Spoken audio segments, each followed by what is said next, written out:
कृपया लक्ष द्या. जयपुर वाया कोटा. कृपया ध्यान आपो. अहमदाबाद. दिल्ली में आपका स्वागत. लखनऊ जंक्शन. ನಿಲ್ದಾಣದ ಕಡೆಗೆ ಹೊರಟಿರುವರೆ Hyderabad to Punjab Express. পরবর্তী স্টেশন নেতাজি ভবন. कृपया ध्यान दियो.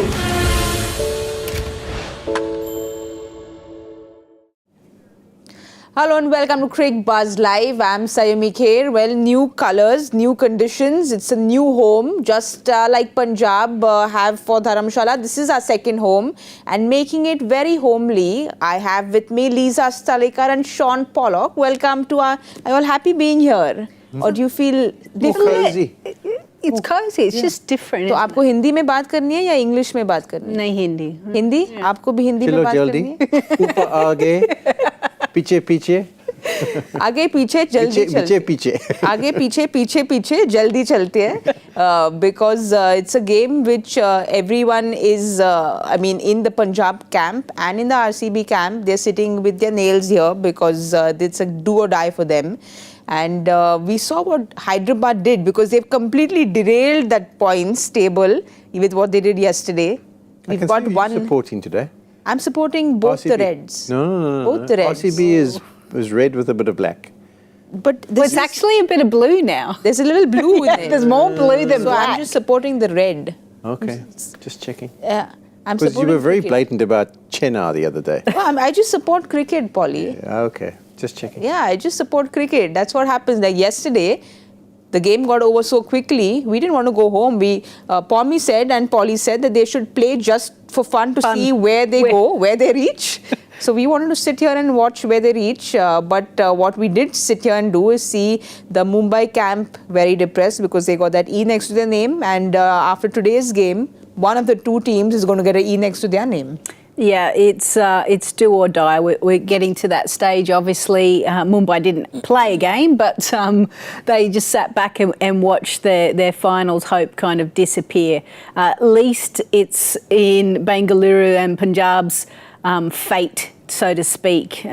Obviously, because of Hyderabad getting to that 14 points, it means that the next qualifier has to get to 14. So whoever loses out of tonight's game won't get to the 14. So sometimes it brings the best out of players when their backs are absolutely against the wall. Polly, Lisa's explained a little bit of the scenarios.com. That's all I know. That's all I understand about it. She got Polly's it just been- perfect. Just perfect. It's all about 14 points. And obviously, as she says, one of these teams has to win this game and all the rest of them. And then there's a couple of big favours that have to be done by a lot of people. And there's the your gist of it. Yeah, there's the scenarios.com. Hyderabad, they made sure that 14 points, they need to win to stay and get a possibility of 14. Whoever loses tonight crashes out because they can only finish on 12. And even with the win, they still need a favour from a friend or three. But looking at both these teams, do you think Bengaluru is looking at the more dominant team? Because the last three games, we've seen that although the last game against GT, they had that hiccup. They were 92 for 1, then they crumbled and they were 117 for 6. But otherwise, they've looked dominant the last three games. Pretty much what we thought they would be before the tournament started. 100%. That's exactly what we're expecting. I mean, you look at the firepower that they possess, some of the players they've got.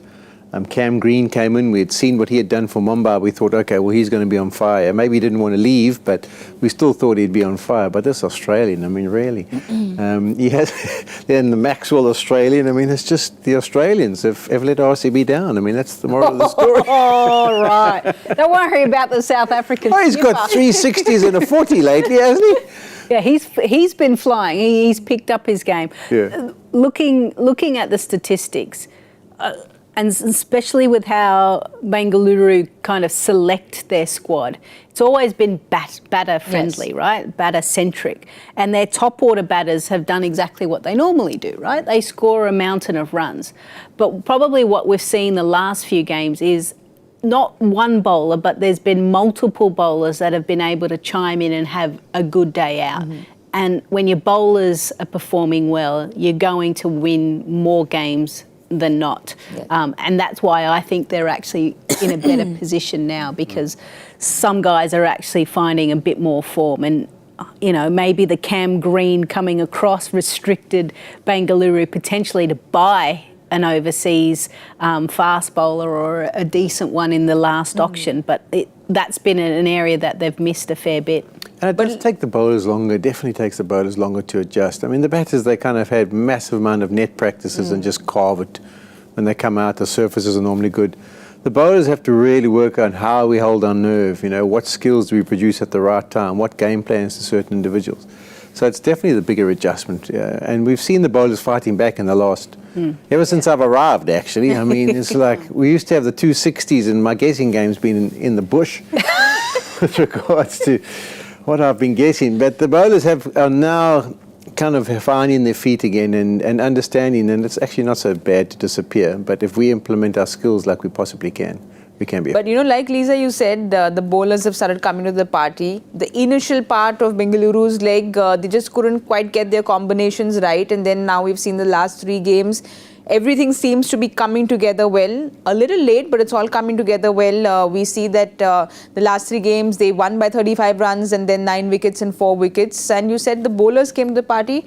The spinners in one team, in one game came to the party, and then the seamers raised their hands as well. And one game, the batters did it for them. Yeah, it's almost like when you kind of cross that halfway mark of the tournament, then you start to see the tired pitches come into it, which starts to give some advantages back to the bowlers, and they're able to, their change of pace and the spinners are able to extract something a little bit more out of the highway that they're used to bowling.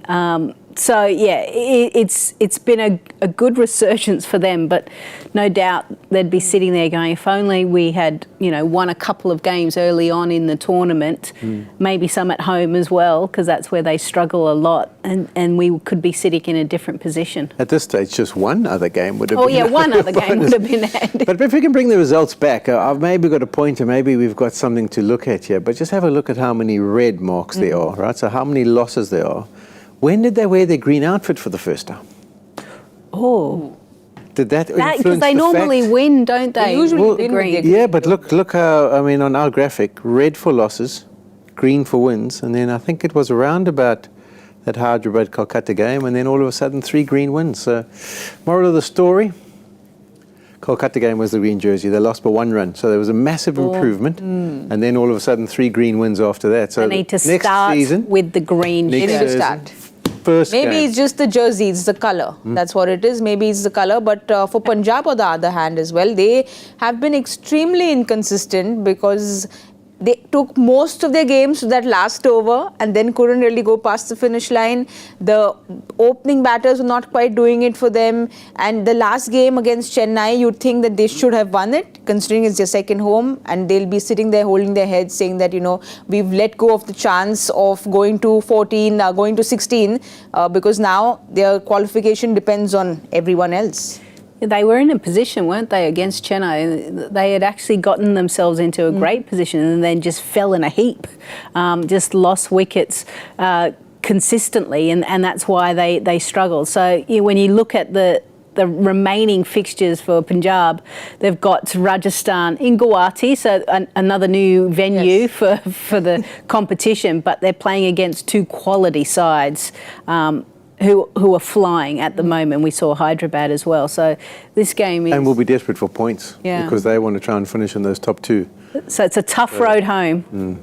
There's no going to be unearthing new talent or giving people opportunities. They're going to be trying to win those. Well, the thing that they have got going their way today is the toss. They've won the toss and they have decided to bowl first. So that's a big positive for Punjab because things just not quite coming together for them. We've seen how either the bowlers, Arshdeep has been a little expensive or the top order hasn't performed. It's just pretty much the lower middle order that's kind of taking them home. So why do you think things have not come together for them this season? Yeah, I think it's been a little bit disruptive. I mean, they bowled in the last game, didn't they? And they got a score which you thought they'd be able to knock off pretty easily, but they weren't unable to do so. I think Sheikha at the top of the order has obviously damaged their hopes a little bit, that left-hander. And with all the experience he's got in the last IPL, he got himself off to some good starts. And then obviously the international batters haven't fired. Even Riley Rousseau's been brought in. He's got a 40 and maybe a 20 or something here. Liam Livingstone hasn't been up to what we've expected from him. I mean, we always fear that he can bring fireworks, but we haven't seen many of them this season. And there's been a couple of contributions, as you say, down the order that's kind of got them to victories. But you've got to, I mean, if you look at all the teams that are rocking it in this RPL season, how many of them have got the unbelievable two openers who sometimes the rest of them don't even get to the crease, you know, or they do, the game's already won. So the importance, we always stress it every year, that those top two, if you find a combination that works. Johnny Bairstow battled to get started. He's just showing glimpses with that 100 and another score that of what he achieved that year when he was so brilliant for SRH. But the consistency just hasn't been there. Well, talking about consistency for RCB on the other hand, their skipper, well, he started off a little slowly and then he's kind of found his rhythm, Lisa. Do you think that there's been, you know, just Faf kind of setting that tone for RCB, something which has kind of changed over the season, and we've seen the change in the results because of which? Yeah, it's an interesting one, and I've been fascinated to kind of follow the players that have retired from international cricket and they just play T20 franchises. You know, they're not getting that consistent high-level net practice international competition, and they're going sometimes from tournament to tournament. I understand that, but still it's a domestic competition, and they're also, you know, at the back end of their career. So, you know, things start to kind of take a hold as you get a little bit older. You get a little bit sorer. You don't recover as well. Eyesight might be going. Yeah, mince pass. So there's a lot of He factors. looks supremely fit though. Oh, I mean, look, he always has, right? He's been a model of fitness and a model probably for other things as well. But You two stop fangirling over Faf du Plessis here. But he is supremely Okay, fit, just isn't he? we're just talking the facts, right? And talking about modelling, yeah. I just thought I'd throw that one in. So, yeah, you know, I think it takes him still a little bit of time to get going. I think in the SA20 he got 350s. Yeah, it was also slow to start there. Yeah. I mean, Quinton Cox probably another example of that, you know. You think that, well, I'll just give these other formats away and I'll be able to continue my form. Has he got 2 or 350s, Faf, in the tournament? I thought he had 3, but do you think he's kind of changed his 350s. strategies around? Because the initial part, if we can have a look at that graphic again, the initial part of the season, he was kind of trying to play himself into the power play, and the last, I think, 5-6 games, we can see the change in strike rate. He's trying to attack from the word go. yeah, I think he's looked to be, and sometimes that's the mantra, you know, like, be ultra positive, you know, back yourself to hit the ball. It's when you're trying to fiddle and get yourself in, and that you can get yourself into a bit of trouble. But I mean, on a RCB service, Bangalore, I mean, you invariably get some good pitches there. So to start the way he did, he would be very disappointed there, because he's one of those guys as a captain, and one of his things is I want to lead from the front, and he didn't. He didn't get the team going, the impetus going. Virat was having a nice season. Yes. I mean, he was being very consistent the other end.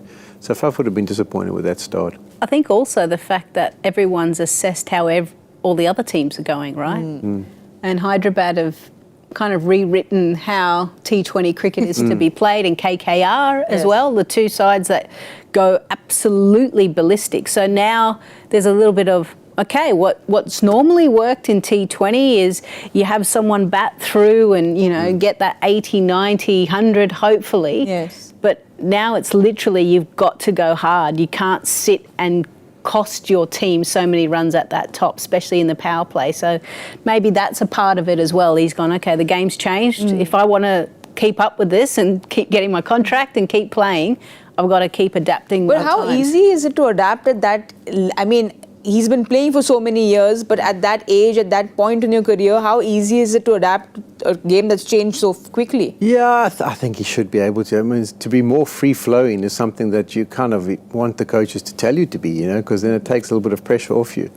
And we've seen, I mean, he's particularly in South Africa as well. You talk about he had a slow start, but there were 2 innings in particular, because they also tried to make their way into qualification at the back end. And he played 2 wonderful knocks. I can remember one at the Wanderers in particular.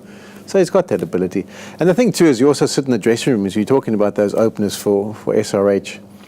And you hear teams, and as players and coaches, you often think like, oh, couldn't we have an opening 2 like this bunch? You know, or you sit there and Rashid Khan's having an unbelievable tournament. You think, oh, it would be nice if we had him in our side. Or Jasper Bumrah rocks up and bowls unbelievably. Oh, it would be nice to have that X factor. So other teams sit and watch, and as opening batters, you kind of think, well, come on, I don't want to be seen to be missing out here or not in the similar vein to what these guys are producing. And I think that's what Faf's trying to do now. He's trying to show them, hey, as you say, maybe try and get a contract for the next few years by showing them that I can also produce some firepower if required. Well, we have a question on RCB regarding Faf. Let's have a look at what you've written in, because he is quite the topic of discussion, Faf du Plessis, for RCB. Like you said, will he get a contract next year or not? Let's have a look at what the RCB question is.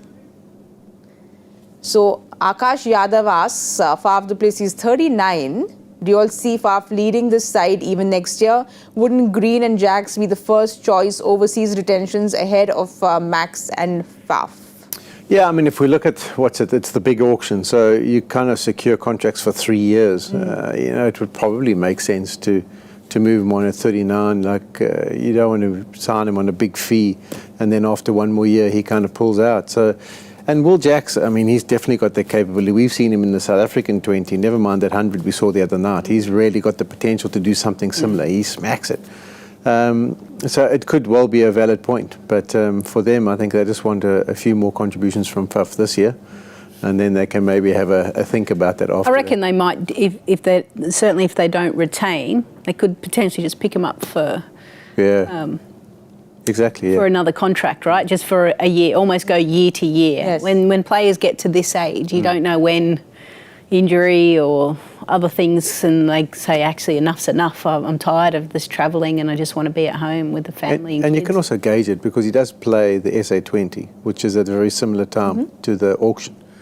So you can kind of see how he's going. But as you say, the less you play, and also the older, it's the eyes. It's the eyes. You don't pick things up as quickly, and you lose a little bit of nerve. So it'll be interesting to follow and see what happens. All right, we'll see what happens next year, because RCB, I'm sure, will want to reshuffle a whole lot of names there, considering it is the mega auction. So we'll have to wait for it and see what happens next year. But let's have a look at Punjab's playing 11. I think, you know, we have had a whole lot of Faf discussion. We have to have a whole lot of discussion on what's happening here, because there are two surprising changes there. This is their bowling 11. So, Polly, I am very sorry. We don't see your boy here. Oh no, can you believe? And he was your player to watch out for. So Liam Livingston comes in. I mean, his record against Virat Kohli. But this is a sign of the times, isn't it? I mean, they can't get anyone to strike up front, so it's kind of put everyone up the top and let's eggs in all baskets. all the eggs in there. But that's quite a surprise, considering you spoke about the matchup with Virat. It probably, we don't know if it's a niggle or not, but quite obviously it feels like a niggle, doesn't it? Yeah, you would think. I mean, I think KG was pretty good the other night when he played on this ground. Maybe we can pull that team list up again. I know that youngster, I think he's quite a big fan of Dale Steyn's. Yes. Covered up.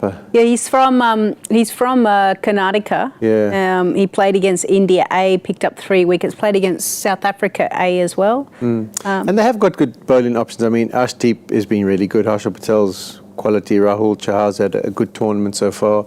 You got Sam Curran and then some obviously other options there. We'll also have a look at the impact list quickly. Yes. I mean, there are already 4 planes in there, so... I saw Dhawan, I thought, what, Shiga? But it's Rishi. Jitesh Sharma should... Hang on, who's doing what again? So this is their bowling 11. Bowling, yeah. So we should expect Jitesh Sharma to come in. Just always get confused. Yeah, because of this bowling. I think the captains get confused as well. There's so many lists and so many papers that you need to carry. But we'll have a look at RCB's playing 11 quickly as well and see if they have any changes. 2 changes in there as well. Wow. There is no Maxi again, Lisa. Wow, no South African and no Australian. What's happening? We get them on our show and then they don't play. That's so long road. I'm amazed there's some Indians in there because you're on the show too. No. But obviously maybe they're looking at, if we look at the impact sub as well, I'd be fascinated to think, okay. Ooh. Yes, so they're not at all bringing someone else in. So that was a batting 11. So we will see Yash Dayal coming in all probability. But that's quite a big surprise, isn't it? Did you Well, both I mean- see this happening? No Maxwell and no Rabada. Maxwell is a bit of a hit and miss at the moment. I wasn't surprised when he kind of asked for a bit of a timeout, a bit of a break. He actually just looked lost at sea. And then since he's come back, yes, he's bowled okay. He just hasn't been able to get it right. It hasn't clicked for him from a batting perspective. So when you have someone in such a vital position, they can't just occupy 2 to 3 deliveries each time, which is literally what he's doing. So you've got to go elsewhere, especially in a do or die game. Well, I think it's that time of the day where he probably needs that jaldi cooling. So let's have a look at the coolest advice powered by Crompton Air Coolers Jaldi Cooling, because Maxwell is sitting out today. He's had a very strange season because he came in. He's done well with the ball, but with the bat, it's been dismal. He's got, I think, just one score, about 5 runs in his 7 innings. And that one against KKR when he got 28 he was dropped twice. So things just not quite going right with the bat. So he asks for the break. Then he gets a 5-day break, then he comes back in, can't do too much, and then gets dropped again. So there is a lot happening with Maxwell and clearly needs the jaldi cooling. Maybe he again went to the coaching staff, or the coaching staff had seen him at training and just went, mate, you're not in the right headspace. And having watched Glenn Maxwell a lot, he goes through these kind of phases. It's happened back home in the Big Bash. It's happened in international cricket where he's had to take some time out of the game. Normally in Australia, when you take time out of the game for mental health reasons, there's actually a long process to be able to get back. Whereas here, it doesn't necessarily seem. He just said, look, I need a break. Came back in 5 days, I think. Yeah. So he said, I want to play some golf and spend some time with his family. Back home, there would be a bit more of a process that he would have to go through. And maybe he did rush back and he thought he was okay to play, and things didn't turn out the way he would have wanted on the field. And maybe he's back in that place that's not great for him. But Polly, if you have a look, he was in such great form before he came into the IPL. So you almost wonder what happened there. These numbers do the talking, and ever since he's come into the IPL, he's just not been able to click. Yeah, he hasn't. I mean, you talk about the World Cup. I mean, you do get to the fact that 2 of those hundreds, there's a 200 and 100, so 300 of those runs came in 2 knocks. He's kind of an individual who's, I don't know, when he's good, but when he's bad, I mean, we've even seen against the same side he's playing, or this team's playing. I mean, when he went to Punjab, he had that one season, didn't hit 1-6, couldn't get any runs. So that's probably the nature of the way he plays, and that's why sometimes as critics or armchair advisors, you think to yourself, well, why wouldn't you in a game like the other night where they've got all the time in the world to win the game, they've done all the damage, just knock it around, hit it on the ground for a while, and then he'll go, no, but this is how I play. And then unfortunately, that's what happens, is that when it goes wrong, it goes badly wrong, and you have to end up sitting out. I mean, I know we're talking about Crompton Air Coolers and the cooling off. He's been as cold as could be. I mean, he's been in the ice box. Never mind. Is there a spot where you can put it up on Yeah, heater? can you warm it up? That's what he needs. He needs a bit of a fire to get him going again. And the frustration will definitely come for RCB fans if he goes to the World Cup and then has a few wonderful innings for Australia. And they go, well, any chance? We've paid you quite a bit of money to try and come and win us a few games, and you didn't manage to produce. So, I mean, if it is a mental thing and he's going through bad, you feel for the guy. But if it's just a case of where he maybe just needs to adjust his approach and he's not willing to do that, then you can't have as much sympathy. If he's like, no, this is the way I play. Whereas if the coaches have gone to him and We've been talking about adaptability, so he needs to kind of show that as well. But you'll see him getting retained next year, considering the way Will Jacks is going. We know what Faf is doing up top. There's Green there. So do you all see Maxi getting the big bucks next year? No, I don't think he'll be retained. He'll definitely go back in the auction, and then it's up to, I guess it's how much the bidder wants to pay for him, really. We talked about this bad season. When he went back in the auction, he got more money. Yeah. He was paid a certain amount by Punjab, did nothing, went into the auction and got more. He did, yeah. So I don't know. It's what they see. It's the same as for Punjab. You feel for them because Livingston's been a similar kind of purchase who hasn't really done much, and that's why you do sit between: do we go X factor firepower or do you go consistency? Yeah. And that's the balancing act. If you can get enough guys who can kind of still be a little bit consistent and then give you the big innings, that's the ideal scenario. Whereas these two, unfortunately, haven't really. One thing, if he does have a good T20 World Cup for the Australian side, and if RCB are wanting to retain him, Yes. I'd try and unlock the secrets of why does he do well in that situation. Is it training? Is it the environment? Is it the Is it people the jersey around? colour? Maybe it has to be yellow. Maybe we need to go yellow instead of the green shirt. We'll bring in a yellow shirt. I mean. Canary yellow. She suggested it. I didn't come up with that. Because when he is in Aussie colours, he seems to be doing very well. When he No, yellow. You can't, after 16 years now, just throw another yellow in somewhere else. Come on, ladies, really? All right, let's have a We've look been at. told. Yeah, we'll have a look at what the coolest advice you all have written in and see who our two lucky winners for today are. The first one is Devdeep. He says, my coolest advice for Bengaluru is don't use DK as just a finisher. If wickets stumble like the last day, he's experienced to rebuild an innings too. We like it from CB here, Devdeep. Well done. Next up, we've got his coolest advice is not to use Swapnil Singh for just one over, can use him better. All right, that was very cool advice as well. So thank you for writing in and congratulations to both of you. You all know the drill though. If you all have any cool, quirky, funny, serious advice, do write in to us on #CoolestAdvice to win big prizes powered by Crompton Air Coolers Jaldi Cooling. 2 winners per game. So jaldi se write in and give us your coolest advice. You're waiting in for it.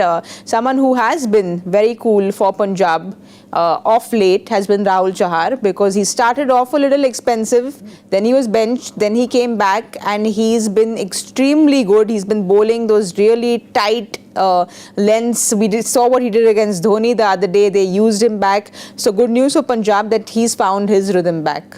Oh, a huge bonus. And when you can bowl a spinner, a leg spinner at the back end of an innings like he did against Chennai, and obviously we're starting to see the pitches deteriorate, you have to be brave as a spinner to be able to do that. You've got to know your plan, you've got to prepare accordingly and trust that your execution will be good enough, and then you hope that things just kind of fall into play, because everyone is lining you up and trying to find the maximum, and you've got to, like I said in the green room, you've got to have a thick skin because, you know, your best ball could go. Yes. And you've got to find a way just to brush it aside and then zero in on your next delivery. I mean, you'd know because you've been a spinner yourself. It's pretty difficult to bowl in the death overs, isn't it? Yeah, no, I don't think I ever really got the death overs.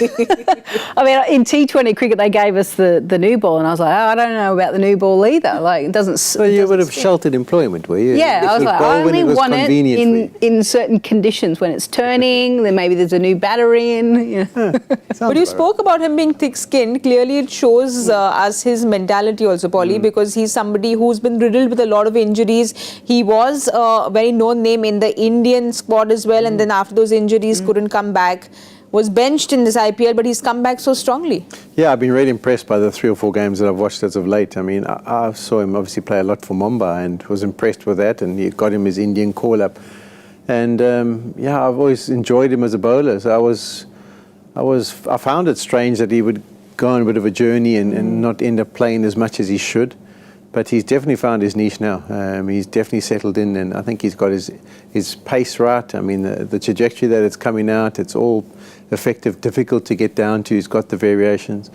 And it's not easy ground to bowl. I mean, that's at altitude there at Dharamshala. So you've got to be prepared to disappear every once in a while. But he was really good in the last one, so hopefully go again well today. Well, he was very good in the last one. We have never been very good with this, but we will still give it an attempt. Let's have a look at the joy factor question for the day. It's a long one. 3 cricketers made their test debut together in 2019 in India. One of them played only one more test. The second played 2 more, but the third is one of the most feared white ball batters. Name them. Easy.